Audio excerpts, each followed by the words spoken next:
నాకు నవ్వాలా ఏడవాలో కూడా అర్థం కావట్లేదు సార్. ఓబుళపురం మైన్స్ ఒప్పందం ఎప్పుడు జరిగింది? 2004లో. అప్పుడు ముఖ్యమంత్రి ఎవరంటే చంద్రబాబు నాయుడు గారు. ఓ సారీ. మీకు ఒక సర్ప్రైజింగ్ ఎలిమెంట్ చెప్తా. ఇదే ఒప్పందానుసారం తర్వాత జరిగిన పనుల్లో ఓబుళపురంకి ఒక కమిటీ వెళ్ళింది, fact finding committee. Nagam Janardhan Reddy గారు, పయ్యవల కేశవ్ గారు, మొన్న అతిరథ మహారథులు అందరూ వెళ్తే ఒక పయ్యవల కేశవ్ గారు తప్ప మిగిలిన ఎవరు మిగలలేదు ఆ కమిటీలో, తెలుగుదేశంతో పాటు. ఓకే. ఆ తదంత పరిణామంలో పయ్యవల కేశవ్ గారి మీద కూడా చంద్రబాబు నాయుడు గారికి ఒరిజినల్ ఒపీనియన్ లేదు. ఏమిటి ఒపీనియన్ లేకుండా మినిస్ట్రీ కూడా అయిపోయిందా? ఇచ్చేస్తారా? ఇవే మరి దీర్ఘ సుమంగళి బాబు సినిమా అంటే. ఆ తర్వాత వాళ్ళు ఎప్పుడు అధికారంకి వచ్చారు. ఓకే, అదే మళ్ళీ ఇప్పుడు రావడం. ఇప్పుడు కూడా యనమల గారికి వీళ్ళందరికీ నోట్లో మట్టి, అశోక్ గజపతిరాజు గారికి వీళ్ళందరికీ నోట్లో మట్టి కొట్టబట్టి పయ్యవల కేసులు అట్టాడు. ఒకలేనా 4 పెద్ద మనుషులు వాళ్ళు ఉండాలన్న టైప్లో వచ్చాడు తప్ప ఆయన పుష్పించారంటారా? అంతే. సరే, ఇప్పుడు ఫ్యాక్ట్ మాట్లాడుదాం. ఓఎంసీ ప్రభుత్వం చేసిందే విపరీతమైన లాసెస్ వచ్చాయి. ఇదే ఓబుళపురం మైన్స్ గాలి జనార్దన్ రెడ్డికి ఇస్తే విపరీతమైన ప్రాఫిట్లతో మనోడు ఎదిగిపోయిన విధానం. ఈ తప్పేలా ఛానల్లో డిబేట్లు అవి ఎందుకు లేవు? బీజేపీ కూడానా? బీజేపీకి కర్ణాటకకి అయ్యే దిక్కు. ఓకే, లేకపోతే దిక్కు issue main stream media cover వాళ్ళ కాడుకోలేదు, అది కవర్ చేసే దమ్ము కూడా వీళ్ళకి లేదు. బీజేపీతో అన్న దగ్గర వీళ్ళకి ఇప్పుడు కోర్టుకి కొబ్బరికాయ జరిగినట్టు ఇప్పుడు పాకిస్తాన్తో యుద్ధం వచ్చింది. అన్నీ తూచి వీళ్ళకి ఇంకా హ్యాపీ ఇవ్వాలి. ఓకే, మేము స్టీరింగ్ ఎలా తెప్పాలో అశోక్ లీలాంటి పాత బండిని తెప్పలో రాక సస్తున్న ఈ బోర్రతో తెప్పాల జర్నలిస్టులు గలకి నరేంద్ర మోడీ గారు ఎత్తున పాలు పోసారు.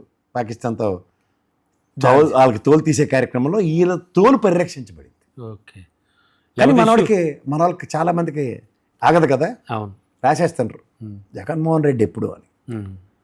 తేడా కూడా తెలియని ఒక సన్నాసి మేళం అంటారు వీళ్ళని. అందులో ఉన్న శ్రీలక్ష్మి గారికి, ఇంకో ఆయన ఎవరంటే బ్యూరోక్రాట్ ఆచార్య గారు, గతంలో బీపీ ఆచార్యకి వచ్చింది, ఇప్పుడు రామరాజన్ గారు ఆయనకి కూడా వచ్చింది. సబితమ్మను క్లీన్ చిట్ ఇచ్చారు. ఇడికి గాలిడికి ఒక్కడికి 7 ఏళ్ళు తగలెట్టారు, ఆడితో పాటు ఉన్న తెపేలగాళ్ళు అందరికీ.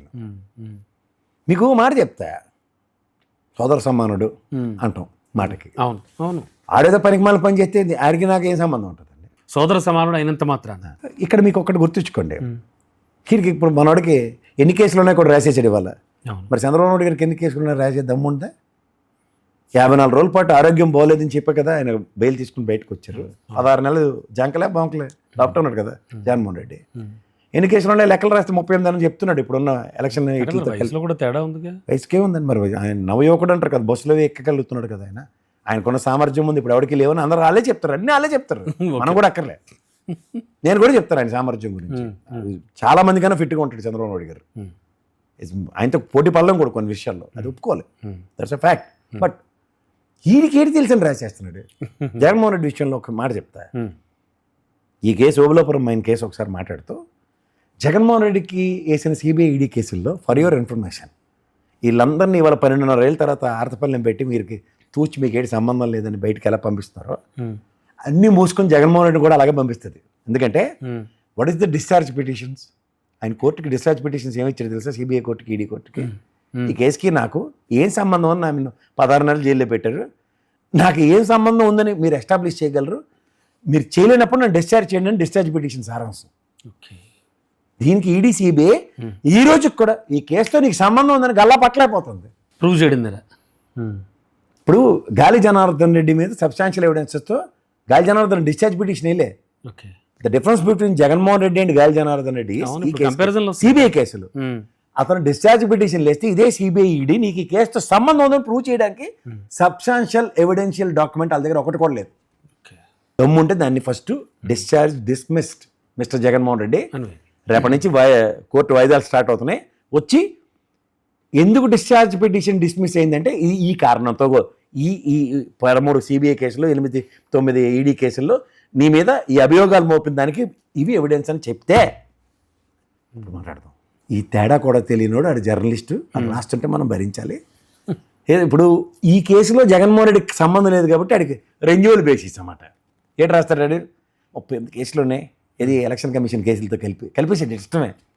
అవి చంద్రబాబు గారి మీద ఎన్ని ఉన్నాయి? అవి కోకలు ఉంటాయి ఎవరి మీద. 90, 99, 2000, 2001 వరుసలో వేలం పాటలు పాడినట్టు పాడుతూ ఇప్పుడున్న కాంగ్రెస్ లో శంకర్రావు గారు ఒక్కడే ఈ మీద పెట్టాడు, అవును. జగన్మోహన్ రెడ్డి మీద. అవును. వీళ్ళ మీద ఎంతమంది పెట్టాడు? డిఎల్ రవీందర్ రెడ్డి, రాజశేఖర రెడ్డి గారు, లక్ష్మీపార్వతి, ఎన్ని పేర్లు చెప్పాలి? చాలా పేరు. అవును. నీ స్టేల్ మీద స్టేటస్ కోలే ఉన్నాయి, ఏంటి చెప్పాలా? ఈ ఎందుకనే కొన్ని కంపారిజన్స్ చేసినప్పుడు ఇవాళ సబితేంద్ర రెడ్డమ్మ మనోభావాలు, శ్రీలక్ష్మమ్మ మనోభావాలు, ఆయన రఘురామ గారు ఎవరు ఆయన ఇంకో ఐఏఎస్ గారు, 12.5 సంవత్సరాలు పడ్డ మానసిక సంఘర్షణ మీరు రాసిన దిక్కుమాల రాతలకి అపాలజీ అని పెడతారా మీరు? అదమ్ముంది అట్లీస్ట్ పెట్టరుగా. ఆబ్వియస్లీ పెట్టాలి కదా సార్. అవును, పెట్టాలి. అభియోగాలు మోపిన దానికి వీళ్ళు ఉరిశిక్ష చేస్తారు మీడియా ట్రయల్లో. ఆ శ్రీలక్ష్మి గారు సిఎస్ అవ్వాల్సిన ఆవిడ, you know what's are dimensions and abilities, topper అండి ఆవిడ, ఐఏఎస్ టాపర్ ఆవిడ, యంగెస్ట్ ఐఏఎస్ క్వాలిఫైడ్ టాపర్ ఆవిడ. ఎంతో క్షోభ అనిపించాల్సి వచ్చింది. తప్పు కదా. ఇప్పుడు నిజంగా ఇప్పుడు బీపీ ఆచార్య ఉన్నాడు, రిటైర్ అయినాడు కూడా ప్రాణాలు తీసేశారు. రెస్పెక్ట్ ఉన్నాయా అంటే చాలా మందికి తెలియక ఇప్పుడు ఇవాళ ఏబి వెంకటేశ్వర మీద ఉన్నాయి అభియోగాలన్నీ వీళ్ళు కాబట్టి రబ్బర్ పెట్టి చేర్పించుకోగలుగుతున్నారు. ఆ పనులు అలా చేయలేక కూర్చున్నారా 5 ఏళ్ళ అధికారంలో? ఆ తేడా గమనించమనండి. Right sir, thank you.